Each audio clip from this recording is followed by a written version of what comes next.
So ayun, tayo nga inandini mga kaibigan sa mabatong ilog. Ilog ito na malaki na napakarami ng bato mga kaibigan. So ang mga bato din ay mga buhay. Yan diyang mabibigat na mga itim. Kapag aray nabasa ng tubig ay itim are. At are ay mga magnetic o dumidikit sa magnet.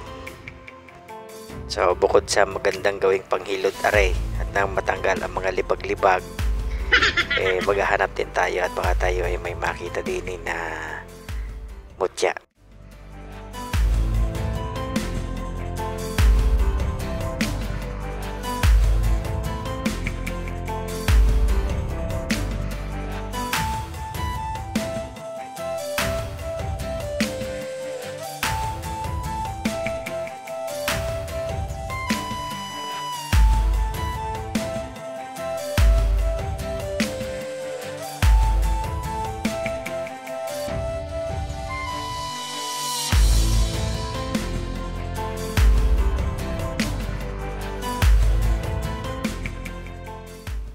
At eto nga mga kaibigan, kala ko ako ay walang makikita at nang ako nga ay pauwi na hindi ko inaasahan na rin hindi ko na nabidyuhan, hindi ko na nakuha ng camera yung pagkadampot ko sa kanya. At ako ay na-amaze, namangha talaga ako sa kanyang itsura.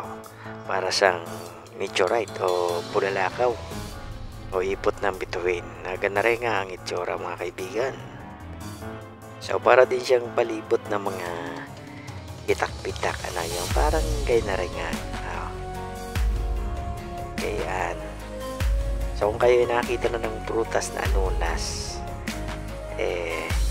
parang nahawig siya sa prutas na anunas.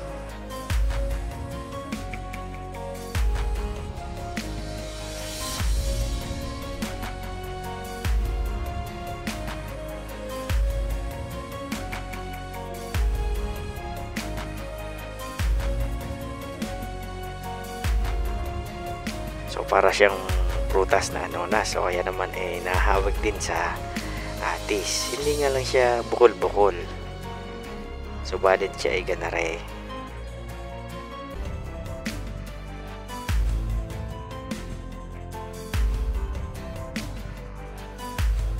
So akala ko wala na akong makikita at ako pauwi na. Subalit nagpakita nga are. So are napakatigas na ba to? Napakatigas, grabing tigas, pero hindi ko mamartilyohin at baka ari ay mautas. So kung may idea kayo kung gaano katigas ang mga itim na bato, ala ay gayon.